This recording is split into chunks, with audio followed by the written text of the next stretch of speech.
Baik, Assalamualaikum warahmatullahi wabarakatuh. Perkenalkan, nama saya Ahmad Raffi Zandilmi dengan NRP 204222125. Saya di sini menjadi moderator untuk berlangsungnya presentasi tribologi dan termografi. Baik, silakan perkenalkan. Baik, saya di sini bernama Sakti Arisana Dewa Prasetyo. Di sini saya akan membawakan materi tribologi. Next. Lalu dan saya Muhammad Daulazimi sebagai presentasi termografi nantinya.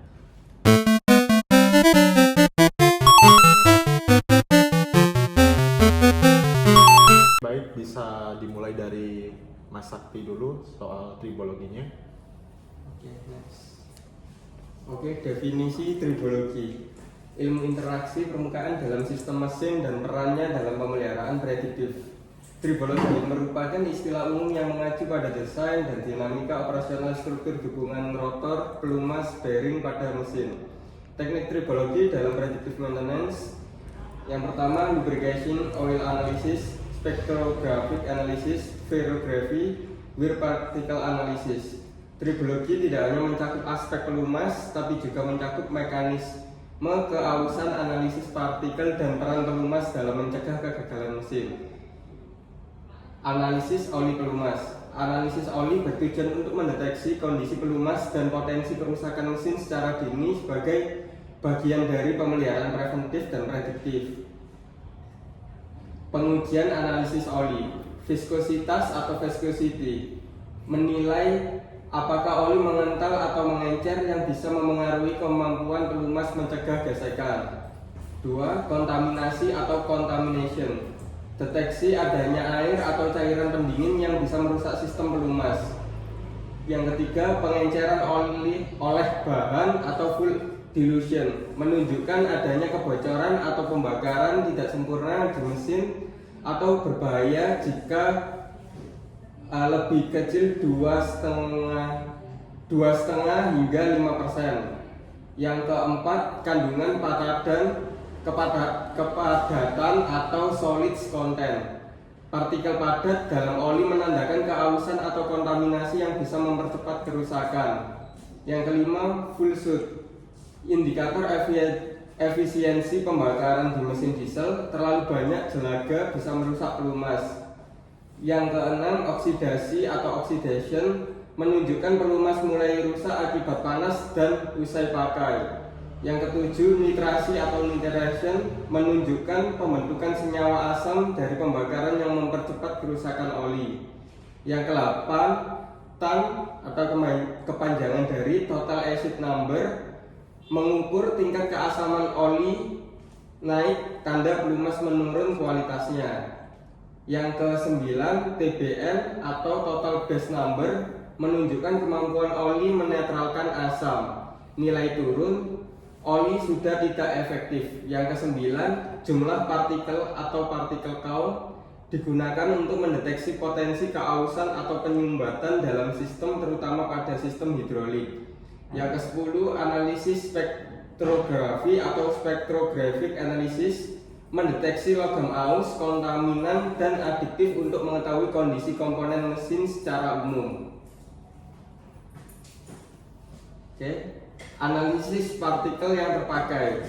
5 jenis keausan dasar dapat diidentifikasi menurut klasifikasi partikel Robin wear, cutting wear particle, rolling fatigue, combine rolling and sliding wear, dan sever sliding wear. Hanya keausan gesekan dan mekanis keausan guling awal yang menghasilkan partikel yang sebagian besar berukuran kurang dari 15 mikron.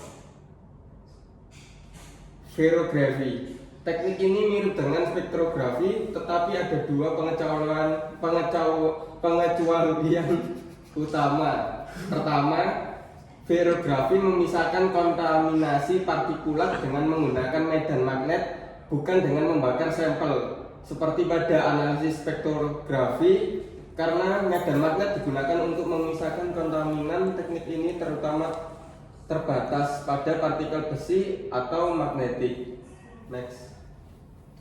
Oil analysis cost and use. Analisis oli memiliki beberapa keterbatasan dalam penerapannya pada program predictive maintenance.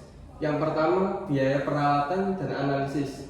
Peralatan spektrografi dapat mencapai harga $30 hingga $60, sehingga sebagian besar industri memilih menggunakan jasa laboratorium pihak ketiga. Biaya analisis standar oleh laboratorium berkisar antara $20 hingga $50 per sampel dan mencakup parameter seperti viskositas, titik nyala, tang, TBN, serta kandungan air dan bahan bakar. Untuk analisis lanjutan dengan spektrografi atau virografi, biaya bisa lebih $150 per sampel. Pengambilan sampel harus mewakili kondisi oli di dalam mesin, tidak boleh diambil setelah proses filtrasi atau dari dasar tangki.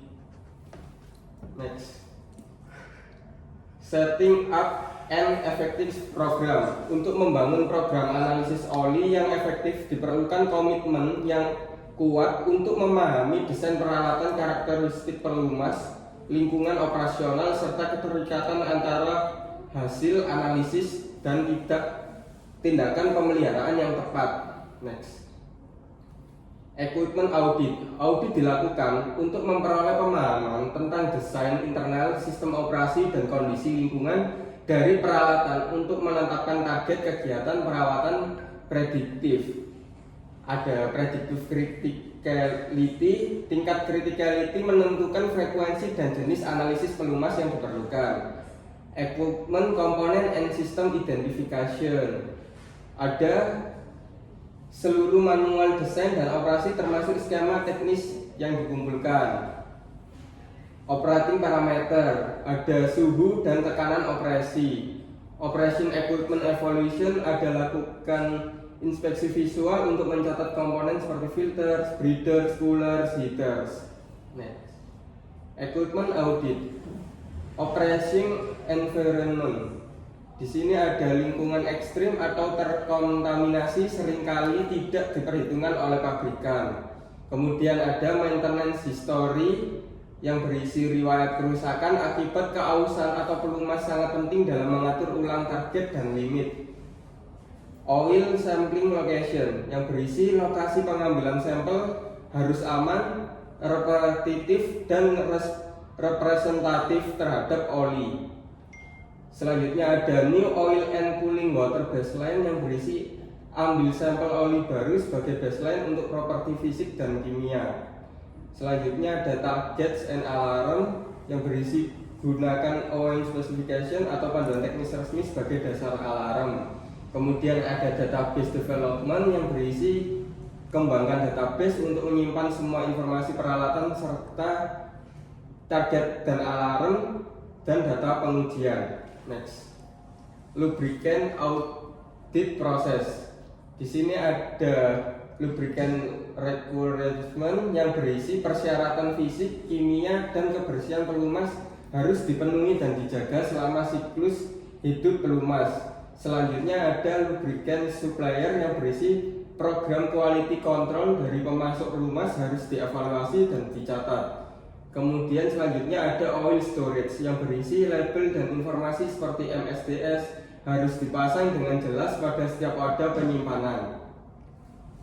Selanjutnya ada handling and dispensing yang berisi metode penanganan dan penyaluran pelumas harus dirancang agar standar kebersihan dan kesehatan pelumas tetap terpenuhi. Waste oil yang berisi pelumas yang sudah tidak layak pakai harus dibuang ke dalam wadah yang sesuai dan dilabeli dengan benar.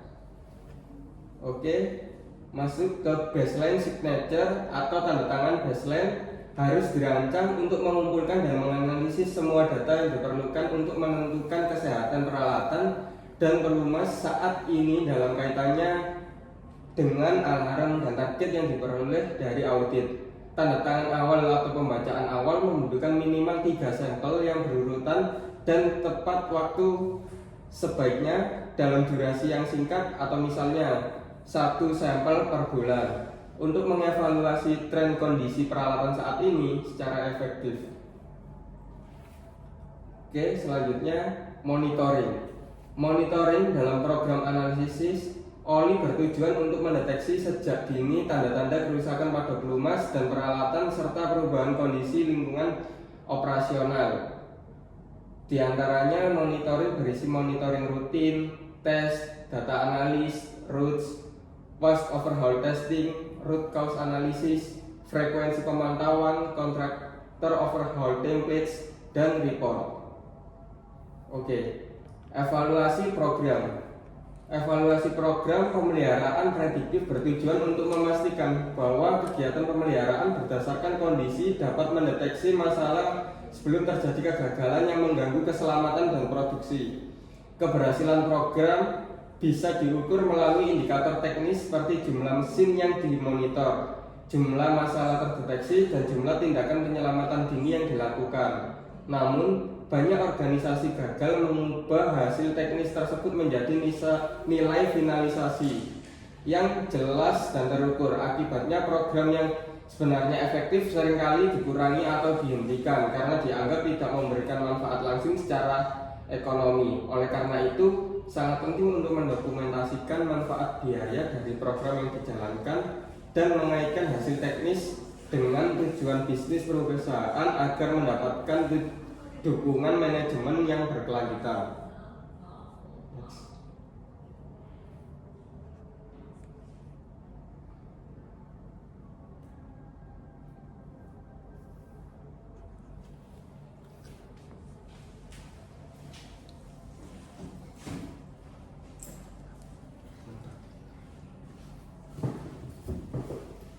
Baik, dari penjelasan dari Mas Sakti tadi soal tribologi, apakah ada pertanyaan? Mungkin ada pertanyaan satu.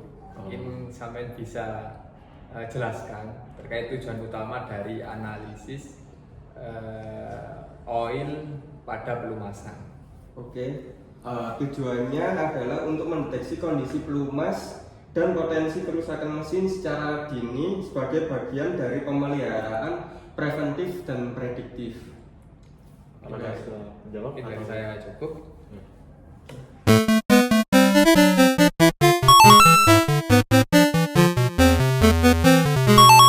Selanjutnya akan sesi termografi dari Mas Daul. Waktu dan kesempatan diberikan. Oke, terima kasih moderator. Sebelumnya saya ingin menjelaskan terkait termografi. Mungkin bisa di next. Apa itu termografi? Termografi adalah teknik pemeliharaan prediktif yang dapat digunakan untuk memantau kondisi mesin, struktur, dan sistem di pabrik.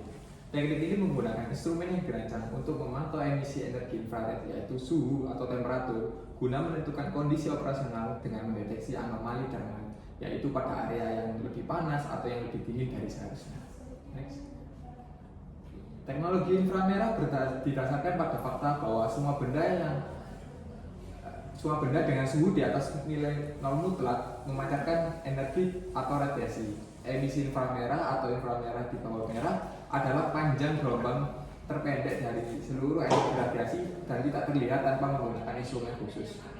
Intensitas radiasi inframerah bergantung pada suhu permukaan objek, namun pengukuran suhu menggunakan metode inframerah sangat menjadi rumit karena terdapat 3 sumber energi termal yang dapat terdeteksi, yaitu energi yang dapat dipancarkan oleh objek itu sendiri, energi yang dapat dipantulkan oleh objek, dan energi yang dapat diteruskan oleh objek. Mungkin lanjutannya bisa di next. Lanjut ke dasar-dasar infrared. Energi yang dipantulkan atau diteruskan dapat mendistorsi data mentah inframerah. Oleh karena itu, energi pantulan dan transmisi harus disaring dari data yang diperoleh sebelum analisis dapat dilakukan. Permukaan suatu objek mempengaruhi jumlah energi yang dipancarkan atau dipantulkan, sehingga permukaan yang memancarkan secara sempurna seperti gambar pada berikut terjadi sebagai black body, atau dimana adalah dia hitam sempurna dan memiliki emisivitas sebesar 1,0. Permukaan ini tidak dapat dipantulkan, melainkan menyerap seluruh energi eksternal dan memancarkannya kembali sebagai energi inframerah. Next. Oke, lanjut ke dasar infrared yang kedua, yaitu gray body, di mana gray body memiliki emisivitas kurang dari 1,0. Bisa dilihat pada gambar 8.3. Nilai infrared itu terlihat mantul karena Sebagian besar peralatan di pabrik tersebut itu masuk dalam klasifikasi ini. Pertimbangan yang cermat terhadap emisivitas sebenarnya dari suatu objek akan meningkatkan akurasi pengukuran suhu. Yang digunakan dalam pemeliharaan prediktif. Untuk membantu penggunaan menentukan emisivitas, telah dikembangkan tabel sebagai pedoman untuk sebagian besar material umum, namun pedoman ini bukan nilai emisivitas mutlak yang semua mesin atau peralatan pabrik dipunya. Next. Oke, lanjut ke jenis-jenis instrumen infrared. Mungkin dari infrared sendiri itu ada 3. Yang pertama ada termometer infrared atau radiometrik titik pemindai garis, dan sistem pencitraan. Optik pengumpul, detektor radiasi, dan beberapa bentuk indikator adalah elemen dasar dari instrumen infrared industri. Sistem optik mengumpulkan energi radiasi dan memfokuskan energi tersebut ke detektor yang kemudian mengubahnya menjadi sinyal listrik. Elektronika dalam instrumen memperkuat sinyal keluaran dan memprosesnya ke dalam bentuk yang dapat ditampilkan. Next. Untuk yang pertama termometer infrared, di mana termometer infrared dirancang untuk memberikan pengukuran suhu permukaan secara langsung pada suatu titik kecil tertentu di suatu mesin atau permukaan. Dalam program pemeliharaan prediktif, termometer infrared ini dapat digunakan bersama dengan berbagai instrumen getaran berbasis mikropemroses atau memantau suhu pada titik-titik krisis pada mesin atau peralatan di pabrik. Teknik ini biasanya digunakan untuk memantau suhu tutup bantalan bearing cap, suhu lilitan motor, pemeriksaan titik suhu pipa proses, dan aplikasi serupa. Keterbatasannya adalah bahwa suhu yang diperoleh hanya mempresentasikan satu titik pada mesin atau struktur. Namun bila digunakan bersama data getaran, data inframerah titik guna ini dapat sangat bernilai. Next. Yang kedua adalah lens scanner, di mana jenis ini merupakan instrumen yang menyediakan pemindaian satu dimensi atau garis dari radiasi komparatif. Meskipun instrumen ini memberikan cakupan pandangan yang lebih luas, yaitu permukaan area pada mesin, penggunaannya dalam aplikasi pemeliharaan prediktif ini tetap terbatas. Next, infrared imaging. Berbeda dari teknik infrared lainnya, pencitraan thermal atau infrared memungkinkan pemindahan emisi inframerah dari keseluruhan mesin, proses atau peralatan dalam waktu yang sangat singkat. Sebagian besar sistem pencitraan bekerja mirip seperti kamera video. Penggunaan dapat melihat profil emisi thermal dari area yang lolos hanya dengan melalui optik instrumen. Berbagai instrumen pencitraan thermal tersedia di pasaran, mulai dari pemindai hitam putih yang relatif murah hingga sistem pencitraan berwarna berbasis mikroproses. Next. Lanjut untuk training for imaging system. Training memiliki peran penting dalam penggunaan imaging system karena akurasi dan konsistensi data yang dihasilkan sangat dipengaruhi oleh beberapa variabel seperti kondisi lingkungan dan teknik pengambilan gambar. Teknik infrared juga dapat digunakan untuk mendeteksi masalah di berbagai sistem dan peralatan pabrik seperti contohnya saklar listrik, gearbox, gardu listrik, transmisi, panel pemutus sirkuit, serta motor dan lain-lain. Untuk basic teori infrared sendiri ada sebagai berikut. Infrared adalah bentuk cahaya yang berada di luar jangkauan penglihatan manusia. Imager infrared diciptakan untuk mendeteksi dan mengukur panas yang kemudian diubah menjadi data digital dan divisualisasikan dalam bentuk gambar video yang disebut termogram atau termogram. Untuk pemeriksaan infrared dapat dilakukan saat peralatan masih beroperasi sehingga tidak mengganggu proses produksi. Informasi yang diperoleh dari inspeksi ini sangat berguna untuk menyiapkan estimasi biaya, waktu perbaikan, menentukan skala masalah, merencanakan kebutuhan material perbaikan, melakukan perbaikan secara efektif. Next. Dasar teori dari infrared ada electromagnetic spectrum, di mana infrared terletak di antara cahaya tampak dan gelombang mikro, tidak bisa dilihat oleh mata manusia, tetapi bisa dideteksi menggunakan kamera thermal dan digunakan untuk pengukuran suhu permukaan, deteksi panas, dan infeksi non-destruktif dalam perawatan industri. Next. Kedua ada infrared equipment, di mana infrared equipment ini terdiri atas portability atau seberapa praktisnya alat tersebut untuk digunakan untuk menjangkau lokasi yang sulit, easy to use, apakah untuk mengoperasikan alat tersebut butuh pelatihan tertentu atau cocok untuk digunakan di lingkungan Anda, kualitatif atau kuantitatif, apakah alat ini bisa digunakan untuk pengukuran kualitatif visual ataupun kuantitatif atau angka suhu, untuk baterai, berapa lama baterai, daya tahannya, berat, dan juga lama pengisiannya, Kemudian ada analog or digital, apakah hasil gambar yang diproses dalam format analog atau digital atau keduanya, dan juga software, bisa software bawaan membuat laporan, menyimpan hasil gambar, dan mengedit warna ataupun temperaturnya. Next. Oke, lanjut ke infrared thermography safety, di mana hampir semua peralatan inspeksi infrared termografi teraliri dengan listrik atau bertegangan. Maka dari itu sisi safety perlu diberikan perhatian yang besar, mulai dari rules yang dasar ketika melakukan inspeksi. Mungkin ada dari 1 atau 5 rules, yaitu aturan keselamatan yang berlaku di perusahaan harus diikuti oleh setiap saat. Kedua, beritahu setiap personil untuk melakukan scanning terlebih dahulu sebelum masuk area. Yang ketiga, ikut sertakan teknisi listrik yang kompeten untuk membuka dan menutup panel listrik. Yang keempat, ada pastikan peralatan beroperasi dengan beban normal dan visibilitasnya jelas selama pemindahan. Yang kelima, jika panel memiliki sistem interlock yang berfungsi baik, sebaiknya dimatikan terlebih dahulu sebelum dibuka. Yang keenam, jika interlock rusak dan aman untuk dilakukan, kontrol dapat dibuka dan peralatan dijalankan kembali setelahnya. Oke, lanjut. Oke, selanjutnya ada prosedur untuk scanning pada infrared. Adapun tujuan pemeriksaan infrared adalah untuk mengidentifikasi dan mendokumentasikan masalah dalam sistem kelistrikan atau mekanik. Informasi yang diberikan instruksi ini disajikan dalam bentuk yang mudah dipahami. Adapun permasalahan umum yang sering terjadi antara lain adalah masalah pada terminal ataupun sambungan, terutama pada sambungan tembaga aluminium dan sambungan pada konektor atau loop yang seharusnya tidak menunjukkan suhu yang lebih tinggi daripada konduktor. Misalkan ukurannya sudah sesuai, dan jika terdapat sambungan yang bermasalah harus dibongkar, dibersihkan, dipasang kembali atau diganti sepenuhnya. Next. Tipe-tipe infrared, macam-macam permasalahan yang ada di infrared. Mungkin ada 3 secara teknisnya, itu ada mechanical loss, load problem, dan component failure. Dari yang pertama, mechanical loss, sambungan yang longgar akan mengakibatkan kelelahan akibat tekanan panas karena terlalu sering digunakan. Contohnya adalah clip cycling adalah contoh baik, karena dalam pemanasan dan pendinginan yang konstan menciptakan koneksi yang buruk, sehingga pengukuran suhu yang akurat atau penggunaan isotherm akan mengidentifikasi kondisi longgar. Ketika isotherm diturunkan menjadi 1 piksel atau suhu, isotherm akan mengidentifikasi sumber dari kondisi longgar. Yang kedua ada komponen failure atau kerusakan komponen. Secara khusus komponen yang sebenarnya adalah sumber panas. Sebagai contoh, set cream yang mengalami tekanan panas pada rakitan 3 fase akan terlihat lebih panas daripada 2 set cream lainnya. Oke, lanjut yang ke subbab yang kedua, ada common problem found and what to scan. Contoh-contoh yang harus dipindai saat melakukan deteksi inframerah untuk mudah mendeteksi masalah adalah pusat kontrol dan distribusi. Biasanya kita bisa melakukannya dengan membuka atau melepas penutup panel switchgear oleh personel berkualifikasi sebelum pemindaian.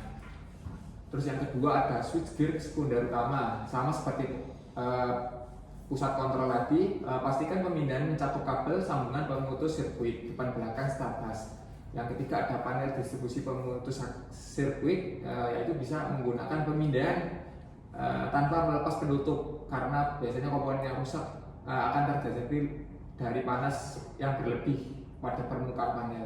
Jika ada masalah, lepaskan penutup dengan aman dan pemeriksaan lebih lanjut. Yang keempat ada saluran bus. Biasanya saluran bus sendiri itu rusak dapat dikenali dengan peningkatan suhu di sekitar area yang bermasalah, mengingat konduktor listrik berada dekat dengan permukaan logam. Next.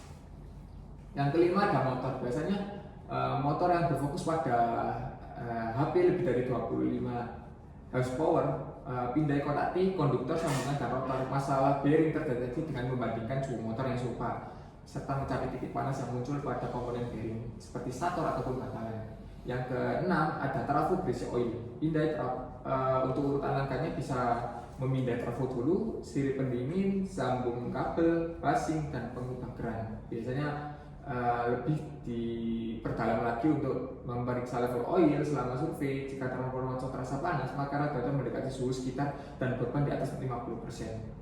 Untuk yang selanjutnya ada transformator tipe kering. Biasanya sama seperti trafo grease oil, memindai trafo, sambungan kabel, passing, dan pengubah keran. Penutup enclosure hanya boleh dilepas jika ada jarak aman. Gunakan ventilasi yang tersedia pada model baru untuk pemindahan panas dari besi trafo yang biasanya menyebabkan pantulan inframerah. Lanjut pada bushing transformator. Perhatikan Perhatikan buzzing, area start, dan koneksi bus saat memindai tangki utama serta komponen pengubah keran. Pemeliharaan yang tepat memastikan integrasi trafo dan sistem. Bandingkan buzzing satu sama lain untuk mendeteksi koneksi kelonggaran. Yang selanjutnya ada kapasitor. Biasanya kapasitor ini berfungsi sebagai pengoreksi faktor daya dan harus memiliki suhu yang beragam saat diberikan energi. Kapasitor yang dingin biasanya menandakan segel putus atau sel yang buruk, sementara titik panas yang terisolasi dapat menunjukkan kapasitor bermasalah. Next. Lanjut, ada switch gear tegangan tinggi. Biasanya kita dapat memindai arester penerangan, isolator, kabel sambungan, buzzing, pemutus sirkuit, dan pemutus akar. Selanjutnya ada saklar pemutus beban. Biasanya terdapat dua permukaan logam yang berfungsi sebagai konduktor yang bersentuhan. Masalah umum terjadi pada kontak yang buruk dan sering muncul sebagai titik panas. Yang selanjutnya ada sekring, di mana sekring ini adalah konduktor logam yang meleleh saat arusnya berlebih. Masalah utamanya meliputi klip, mekanisme longgar, korosi ataupun oksidasi permukaan kontak serta koneksi internal yang tidak stabil. Selanjutnya ada pemutus sirkuit yang berfungsi mirip seperti sekring. Pemutus sirkuit secara otomatis area yang rentan mencakup kontak yang terkorosi, koneksi internal bermasalah, sirkuit kontrol yang buruk, dan bushing yang rusak. Yang selanjutnya ada konduktor, di mana titik lelah kapasitas hantaran atau bergantung pada ukuran serta bahan konduktor, bandingan fase dan sambungan selama survei untuk mendeteksi beban yang tidak seimbang. Beban motor 3 fase harusnya seimbang, sementara penerangan pada satu fase mungkin tidak. Beberapa masalah umum yang sering terjadi di bahan konduktor adalah prostrate, yaitu kehilangan titik panas yang muncul di penjangka dan terminasi di kabel.